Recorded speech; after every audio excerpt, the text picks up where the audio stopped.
Hey guys, Slimfire here. Welcome to MCreator. Now, I know what you're thinking. Wait a minute, this isn't episode 7 of MCreator,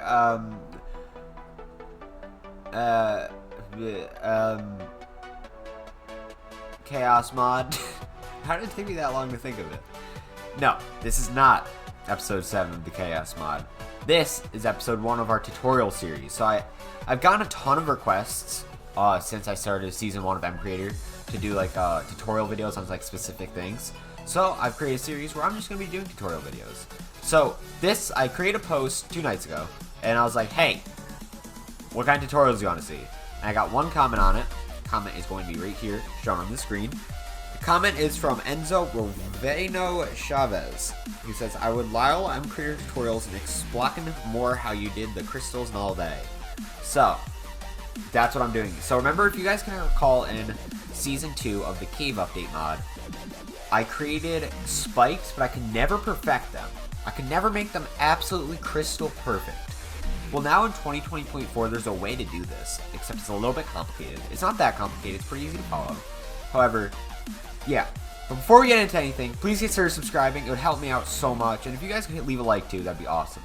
Anyway, let's hop right on into this. So, first things we're going to do is, obviously you're probably going to be making a block, would be my guess. So whether or not it's going to be like a model or whatever, I'm actually just going to be doing a basic crystal. So I already have made this texture here. I practiced on like some sort of fire plant thing. So it's going to be, I don't know, that way. It's going to be a cross model. And so I also need I want to kind of make it so you can walk through it. So it's max. So Y-core is only going to be that. I'm just going to get these models to be perfect, just because I don't want it to have an entire whole hitbox to itself. So now we're going to go to properties. It's going to be called a crystal. We're going to give this a grass block material. Or is there a plant? Yeah, there is. Plant. Well, whatever you want to do. I'm actually going to give this glass because it's a crystal. Sound on step is going to be glass. I want this thing to break pretty quickly too, so we're going to bring its resistance down to like half, and then hardness down to like 0.4. Alright, so yes, you can walk through the block. It has an emissive glow, luminance, light opacity, whatever, cal entity. So all this stuff is all fine. You don't have to worry with anything in these triggers. But when we get to generation, this is what we're going to do. So we want to spawn in caves. So we're going to use cave air. Alright, so we're going to hit add. Cave air is this dark color right here. See, it says cave air. So we're going to add that in. Obviously, it's going to generate in the surface. Now, if you're going to be doing crystals or spikes or that sort of thing, I would recommend only doing like 1 per group and then just upping how many spawn per chunk. So I think that we'll try 20 at first. I don't like have a specific idea I'm going for here, but it's just for example. So what this means here is that it's going to read this part first. So it's going to say, okay, we're going to spawn a group of crystals 20 times in any specific chunk. So that means like if there's like a certain section of a cave in 1 chunk, there's going to be 20 groups of that crystal. So that actually might be too high. I only want that at like 8, 9. And so then it's going to look, okay, how many little crystals per group? It's going to see, okay, on average it'll have 1. So that means some groups are just not going to spawn, some are going to have 1, some might have 3, really. But I found that 1 is usually the best way to do crystals, spikes, or plants. And yeah, I did a plant and a block thing because that was just how I was testing it. So we're going to want to go down here to add generation condition. Make sure you're on 2020.4 because this wasn't an option in 2020.3. I didn't have this luxury when I was doing the cave update mod, but this makes it, these triggers can get pretty complicated. So this if statement there, that means it's like a conditional statement. So we have to end it with a return true or a return false.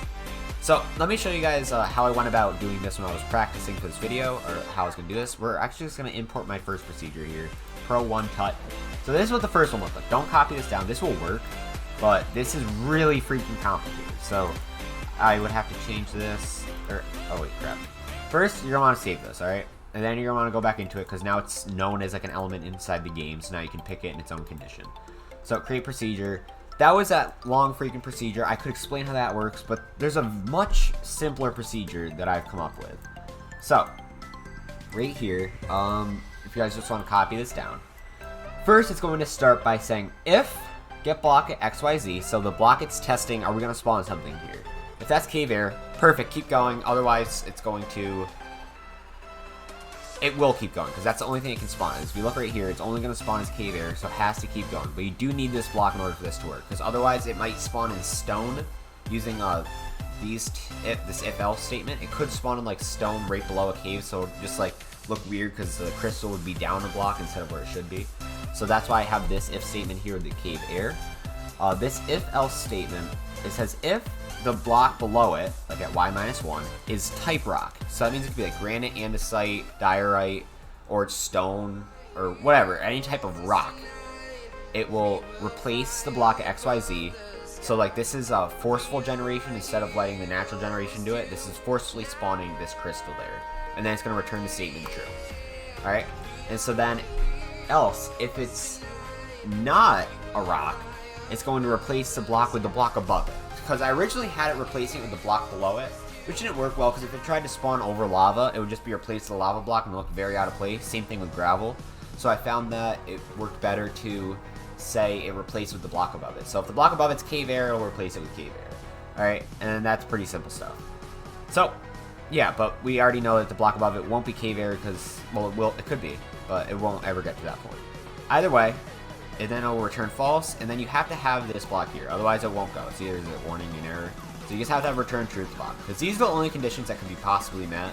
So you put return true at the bottom here, because it will never get to that return statement, because it'll always be cave air because of what it's testing for here, and it will either be rock or not rock. Those are pretty set in stone, like there's no way you can really get around that. It'll either be a rock or it won't be a rock.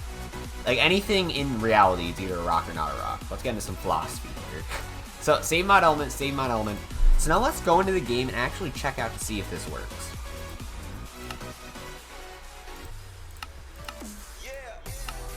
So we're going to create a new world here, go into creative just to test it out. Alright. So we're going to generate this world, and now if you saw there while I was in MCreator, you'll see I already had 2 elements made. That was just so I can go through the ground and stuff when I'm like looking for this to make life really easy. So I'm going to be using this for the rest, like it's going to be kind of like its own series. This isn't really season 4, this is a tutorial series. Season 4 is probably going to happen in 2021. Anyway, let's go ahead and look for this. Look at that, we already found 1 crystal, and it's on the ground, right? Perfect, look at that. Awesome. So let's go into creative. Let's try to break it.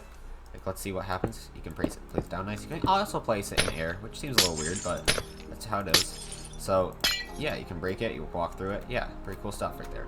So I need to turn off auto jump. That's annoying. All right, let's go back into spectator and let's go look around more. Look, another crystal. Perfect. Spawning on the ground perfectly. That's exactly what we like to see, right? So there's another crystal. Perfect.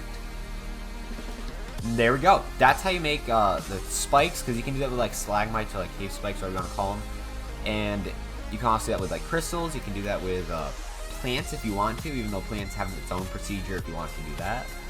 But that's how you do it. So if you guys have any other suggestions for tutorials to do, you can either go back to that post on the community page, or you can just comment down below on the most recent tutorial video. So if let's say I'm on episode 3 of MCreator tutorials, please comment on that video so it's easier for me to go and look. If there is no episode 2 yet, you can comment on this video. So yeah, let me know what other tutorials I should do. Thanks for watching. Enjoy the coffee. Peace out.